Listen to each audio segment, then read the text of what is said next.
मैंने बीजेपी का झंडा तब बुलंद किया है जब यहाँ बीजेपी के सिर्फ 7 लोग रह गए। मैं आपसे शिव अरोड़ा ने एक बार आपको फिर पटकनी दी है, कहीं ना कहीं मानना पड़ेगा। जो राजनीतिक गलियारे में रुद्रपुर में आम चर्चा है, आप खुश रहिए। मौजूदा विधायक शिव अरोड़ा ने एक बार फिर राजपाल को पटकनी दे दी। मैंने कोई टिप्पणी तो की नहीं शिव अरोड़ा जी की बात, लेकिन अगर वो इससे आज वो छल प्रपंची है कि नहीं? मैं कब कह रहा हूँ आपसे, मैंने जब कहा तब कहा है या नहीं है? अगर इस समय हाँ या ना?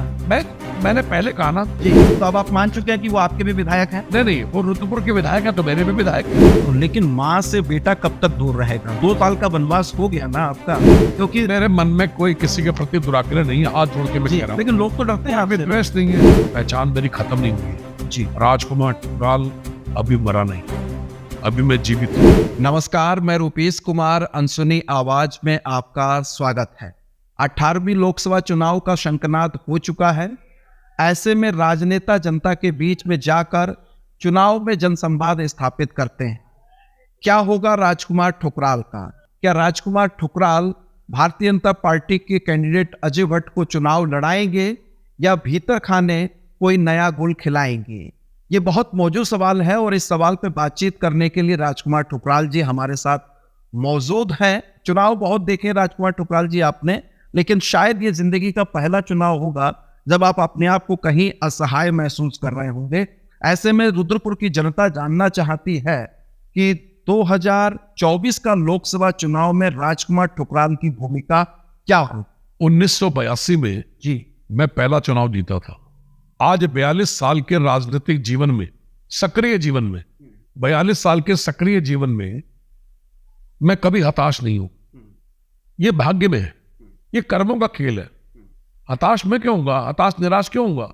लेकिन आपने कहा कि कर्मों का खेल है जी, और सब भाग्य का फैसला है जी। तो क्या आप मानते हैं कि राजकुमार ठुकराल के कुछ कर्म ऐसे रहे हैं जो आज इस पायदान में राजनीति में वो पहुंच गए हैं? नहीं, मैंने कोई गलत काम किया ही नहीं आज तक। तब फिर ये सजा क्यों? जाने अनजाने कभी मुझसे कोई ऐसा कर्म हो गया होगा, किसी गरीब, किसी असहाय की बददुआ मुझे लग गई होगी, किसी की हाय मुझे लग गई होगी। उसका परिणाम है कि मैं आज विधायक नहीं हूं, आज राजनीति के किनारे पर। लेकिन मैं निरंतर सक्रिय हूं। 2 वर्ष से अधिक हो गए मुझे हारे हुए। मैंने एक बात और कही कि क्या वास्तव में आपका भाग्य बदलना ये कर्मों का ही खेल था या कोई गहरी साजिश थी जिस पर आजकल आए आप मौन? जो साजिश थी जी, वो आम जनमानस को पता है जी, सर्व प्रचलित है, कोई दिक्कत नहीं। ये राजनीति की गेम है, कभी इधर तो कभी उधर। अब बड़ा सवाल यह है ठुकराल साहब, क्योंकि चुनाव में आप शांत नहीं बैठ सकते जी, और चुनाव 18वीं लोकसभा का बिल्कुल उसका शंखनाद हो चुका है। भाजपा के अधिकृत प्रत्याशी जो हैं वो अजय भट्ट हैं। ऐसे में राजकुमार ठुकराल की क्या भूमिका होगी ये लोग जानना चाहते हैं, क्योंकि समय बहुत नजदीक है। मैं आपसे सिर्फ छोटी सी एक बात करूंगा हाथ जोड़। जी, 2002 में श्री तिलकराज बेहड़ जी जब क्रॉस वोटिंग के चलते उनका टिकट काटा गया, वो कांग्रेस में चले गए। ठीक है, कांग्रेस में गए तो क्या क्या हुआ दुनिया ने देखा। जी, जब कांग्रेस में चले गए तो बहुत महाबली शक्तिशाली हो गए। ठीक है, और उसी समय मेरी पार्टी ने मुझ पर विश्वास किया। 2003 में मुझे नगर पालिका चेयरमैन का टिकट दिया जी, और मैं उनसे भी ज्यादा वोट से, वो 6000 वोट से, किच्छा रुद्रपुर एक विधानसभा होती थी, दोनों को मिला के एक असेंबली थी। ठीक है, लेकिन सिर्फ रुद्रपुर नगर पालिका वो जीते थे 6000 वोट से, मैं जीता था 7500 वोट से। मैंने बीजेपी का झंडा तब बुलंद किया है जब यहाँ बीजेपी के सिर्फ 7 लोग रह गए थे। जी, पूरी भारतीय जनता पार्टी को तिलकराज बेहड़ कांग्रेस में ले गए थे और उस अवस्था में भाजपा को यहाँ पर हम लोगों ने खड़ा किया। उस समय जो नेता वर्तमान में, इनका नामो निशान नहीं था। ठीक है, ये इतिहास में भाजपा को उठाया जी, और उस समय से देखते रहिए आप, संघर्ष करने के बाद निरंतर भाजपा उठी और 2012 में मेरी बीजेपी ने मुझ पर भरोसा किया और मुझे एमएलए का टिकट दिया।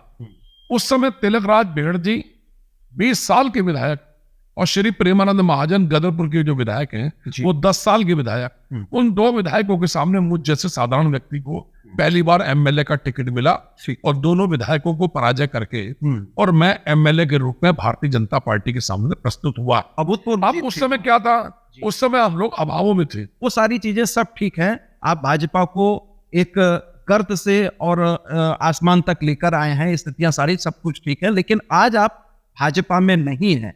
तब आप राजनीतिक व्यक्ति हैं और राजनीतिक व्यक्ति चुनाव में शांत नहीं रह सकता। चुनाव में क्या स्टेप होने वाला है राजकुमार ठुकराल का, ये जनता जानना चाहती है। अभी चुनाव 19 अप्रैल को होना है, आप देखते जाइए, इतना अच्छा होने वाला है जिसकी कल्पना आपने भी नहीं की होगी जी। और निश्चित रूप से राजनीति का अंशुनी आवाज की कल्पना में तो ये था कि आपको फरवरी में ही भारतीय जनता पार्टी में शामिल हो जाना चाहिए। नहीं, 20 फरवरी को मेरा जन्मदिन था। एक पोर्टल वाले हैं महाशय, उन्होंने निकाल दिया कि 20 तारीख को भाजपा में शामिल होंगे। और जब मैं 20 फरवरी को नहीं हुआ, उनकी बहुत किरकिरी हुई, तो उन नवाब साहब ने लिखा कि ठुकराल को सीएम दरबार से बैरक लौटाया। मैं तो उन महाशय से या अन्य लोग जो भी हैं, उनकी जब इस इच्छा, बात में कितनी सत्यता थी कि आपकी वापसी की बातचीत हो रही थी? कोई बात भी नहीं है। मजबूत प्लेटफॉर्म पे वो बातचीत। एक व्यक्ति जो किसी के रिमोट कंट्रोल से चलता है, उसने ऐसा बोल दिया कि 20 फरवरी को शामिल हो रहे हैं। तब आप इस बात को कैसे कह रहे हैं कि अभी बहुत अच्छा होने वाला है आपका? मैं तो अच्छा होने वाला है, इसका अच्छा- मतलब कहीं ना कहीं किसी अरे, प्लेटफॉर्म पे अच्छे के चर्चा तो हो रही होगी ना। अच्छे के कई अर्थ होते हैं। कोई अच्छा आपके लिए हो सकता है, कोई अच्छा मेरे लिए हो सकता है। आपके लिए अच्छा तो यही होगा कि किसी राजनीतिक दल में आप ज्वाइन करें आज। तो अभी देखते रहिए ना, नामांकन प्रक्रिया चल रही है। जी, लोकसभा का वही चुनाव है, बताना मैं चाह रहे हैं। चुपचाप कैसे बैठ जाऊं? मैं वही बात कह रहा हूं कि आप चुपचाप नहीं बैठ सकते हैं। मैं लोकसभा- ऐसे में आप किस चीज का इंतजार कर रहे हैं? क्या भाजपा में अभी भी गुंजाइश बाकी है? मैं आपसे क्योंकि शिव अरोड़ा ने एक बार आपको फिर पटकनी दी है, कहीं ना कहीं मानना पड़ेगा। जो राजनीतिक गलियारे में रुद्रपुर में आम चर्चा है, आप खुश रहिए। मौजूदा विधायक शिव अरोड़ा ने एक बार फिर ठुकराल को पटकनी दे दी है। मैंने कोई टिप्पणी तो की नहीं शिव अरोड़ा जी के बारे में। जी, वो पहले तरह के विधायक है, काम करे, बढ़िया से काम करे, अच्छे से काम करे। अगर वो इससे आज वो छल प्रपंची नहीं है क्या? नहीं, मैं तो जो कुछ कहना चाहता हूं मैंने कह दिया, लेकिन अगर वो इससे आज वो छल प्रपंची है कि नहीं है? मैं कब कह रहा हूं आपसे? मैंने जब कहा तब कहा है। है या नहीं है? अगर इस समय हाँ या ना? मैंने पहले कहा ना जी कि जो उन्होंने छल प्रपंच किया, जी, तो कोई एक ही बात को मैं जिंदगी भर दोहराता रहूंगा? बिल्कुल नहीं। तो अब आप मान चुके हैं कि वो आपके भी विधायक हैं? नहीं, वो रुद्रपुर के विधायक है तो मेरे भी विधायक है जी। मैं आज विधायक नहीं हूँ। 66 रुद्रपुर विधानसभा के वो विधायक हैं। इसमें क्या है? वो तो स्वीकार करने योग्य है। तो ये तो विधायक हैं, पूरे क्षेत्र के विधायक हैं, हमारे विधायक हैं। इसमें क्या दो राय है? मैं आज भी कहता हूँ भारतीय जनता पार्टी मेरी राजनीतिक माँ है, मुझे राजनीतिक जन्म दिया है। लेकिन मैं इतना कहना, लेकिन माँ से बेटा कब तक दूर रहेगा? 2 साल का वनवास हो गया ना आपका। अब तो कम से कम माँ को सोच लेना चाहिए कि बेटों को अपने नजदीक खड़ा ले। आखिर उसी माँ के वो कौन से बेटे हैं जो आपको भाजपा से मिलने नहीं देना चाह रहे हैं? मैं अभी कोई टीका टिप्पणी जल्दीबाजी में करना नहीं चाहता, लेकिन नामांकन प्रक्रिया के दौरान ही आपको बहुत अच्छा देखने को मिल जाएगा। हम वही जानना चाह रहे हैं कि अच्छा क्या होगा? पूरे अच्छा वो राजकुमार ठुकराल के पक्ष में अच्छा होगा, एक निवेदन रुद्रपुर की जनता के लिए अच्छा होगा, या अजय भट्ट के लिए अच्छा होगा, भारतीय जनता पार्टी के लिए अच्छा होगा? किसके लिए क्या अच्छा होगा? देखिए, मैं आपको एक छोटी सी बात कहना चाहता हूँ। ठीक है। विपरीत परिस्थितियों में काम किया, 25 मुकदमे झेले मैंने। तब राजकुमार सुन लीजिए, ठुकराल की जरूरत थी। सुनिए, अरे सुन तब लीजिए, भाजपा को राजकुमार ठुकराल की जरूरत थी। भाजपा को राजकुमार ठुकराल जैसे आक्रामक नेता, युवा नेता की जरूरत थी। लेकिन आज कहीं जरूरत नहीं है, क्योंकि आज भाजपा के पास इतने लोग हैं, एक लंबी फेहरिस्त है, मैं आपको बता रहा हूं। और ऐसे में खतरा रुद्रपुर के नेताओं को यह है, खासतौर पर शिव अरोड़ा को, अगर ठुकराल की एंट्री हो गई तो ठुकराल मुझे साइड तो लगा ही देंगे कम से कम। क्योंकि मेरे मन में कोई किसी के प्रति दुराग्रह नहीं है, हाथ जोड़ के मैं कह रहा हूँ। लेकिन लोग तो डरते हैं आपसे। विद्वेष नहीं है। नेता डरते हैं, जितना भाजपा के नेता ही कहीं डरते हैं कि कोई मुझे आज उन्हें जगह मिल रही है, राजकुमार ठुकराल आ गए तो अकेला आधिपत्य राजकुमार ठुकराल का होगा भाजपा में। मैं ऐसा कहना चाहता हूँ, 2012 में जब मैं एमएलए बना जी, 2 अक्टूबर 2011 को दंगा हुआ था जी, और उस दंगे में मैं कूदा था। उसका परिणाम हुआ कि जनपद में से सारी की सारी सीटों में कमल का फूल खिला। ठीक, अब 17 में मैं एमएलए बना, जनपद में कितनी सीटें आई? है ना, 8-8 7-7 सीटें आई 9 में से। और आज देखिए क्या स्थिति है, आज 9 में से मात्र 4 सीटें आई। स्थिति खराब हुई ना। मतलब अगर आज 5 विधायक को रुद्रपुर से टिकट मिलता 2022 में और राजकुमार ठुकराल की आक्रामकता के चलते भाजपा फिर से कमल खिलाती उधम सिंह नगर में, ये विश्वास था आपको?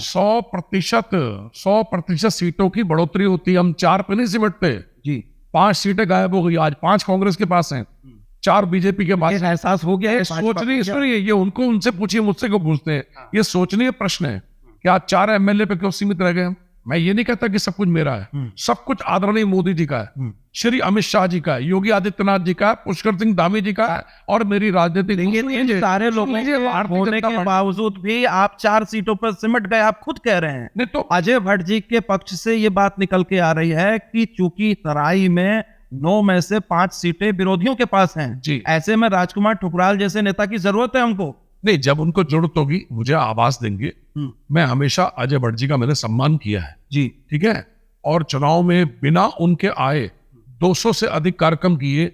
मैंने लोकसभा के चुनाव को वार्ड मेंबर का चुनाव बना दिया था अभी दो चीजें बहुत क्लियर हैं सर रुद्रपुर की जनता की जी, और मैं समझता हूं कि आप ईमानदारी से जवाब देंगे जी। पहला ये कि किस स्तर पर आपकी पार्टी में बातचीत चल रही है या नहीं चल रही है।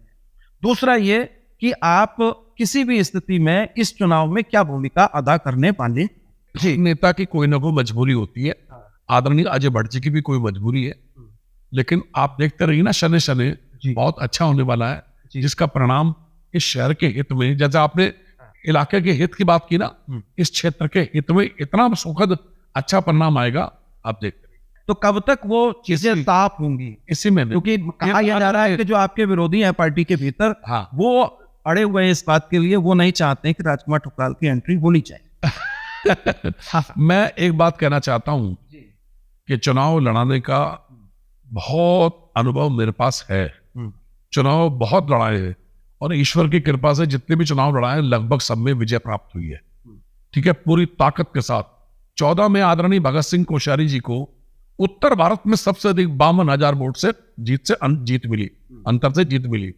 ठीक है, अब मैं बना 17 में एमएलए, 17 में मुझे इतने वोट मिल गए 69,000, इतना वोट आज तक किसी एमएलए को उत्तराखंड राज्य में मिला ही नहीं। ये सिर्फ मोदी जी का कमाल है, बीजेपी का कमाल है। अब आ जाओ 2018 में, 18 में श्री रामपाल जी को मेयर बनाया, परिणाम दिया ना, सारे कार्यकर्ताओं के साथ मिलकर परिणाम देता रहा मैं, तारतम्य बनाकर।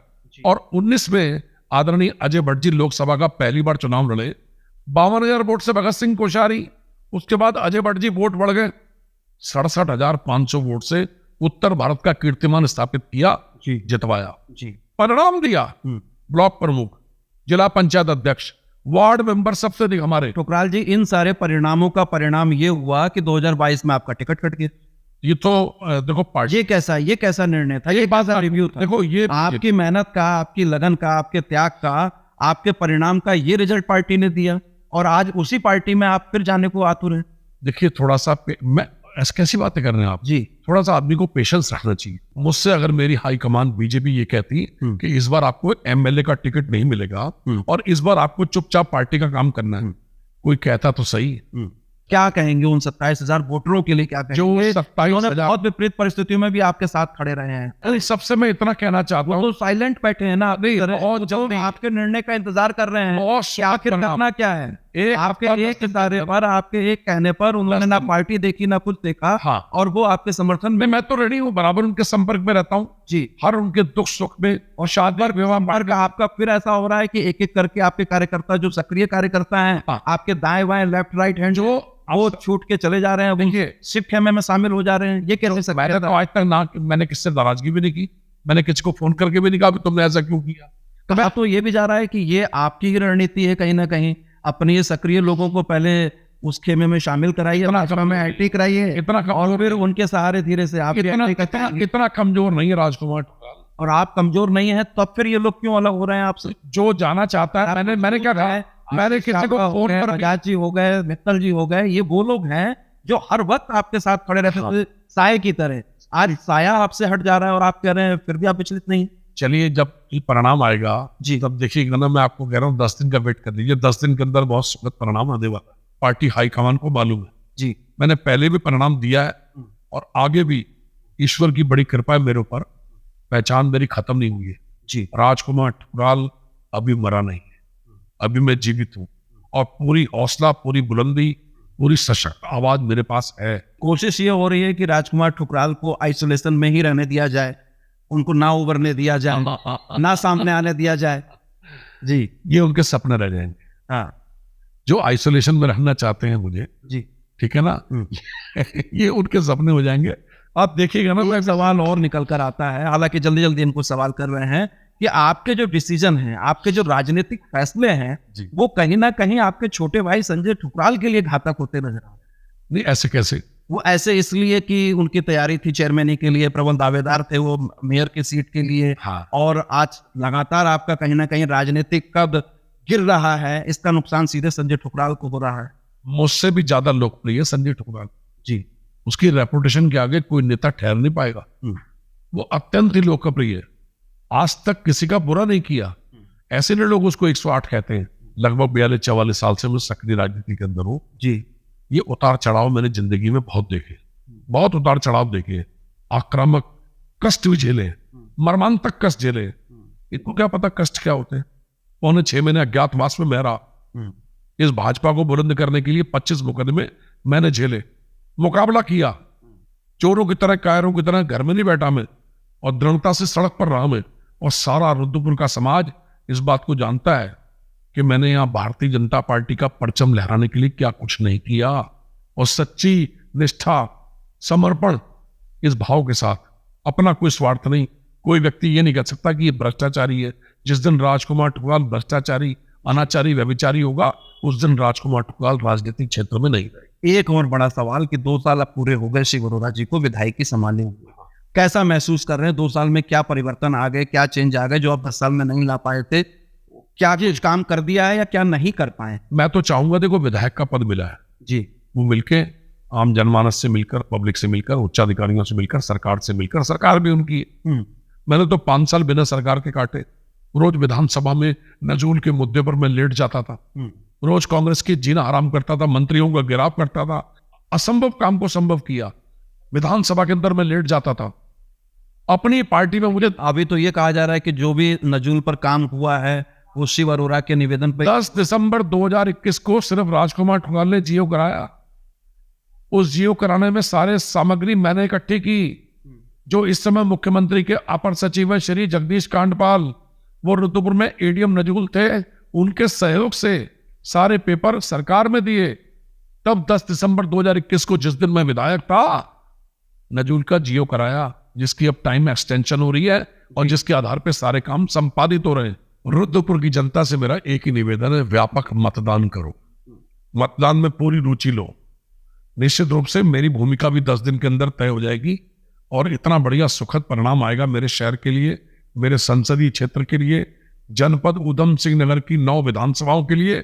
हम सब लोग मिलकर एक अच्छे समाज का निर्माण करेंगे, एक अच्छा राजनीतिक परिदृश्य आम जनमानस के सामने पेश करेंगे।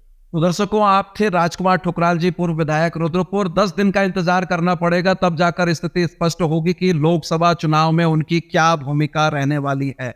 कुछ ऐसा उल्लेखनीय, कुछ ऐसा नया होने वाला है जिसकी लोगों को कल्पना नहीं होगी। बने रहिए अनसुनी आवाज के साथ। अनसुनी आवाज के फेसबुक पेज को फॉलो कीजिए, आप हमको यूट्यूब पे भी सब्सक्राइब कर सकते हैं। बहुत शुक्रिया, धन्यवाद, नमस्कार।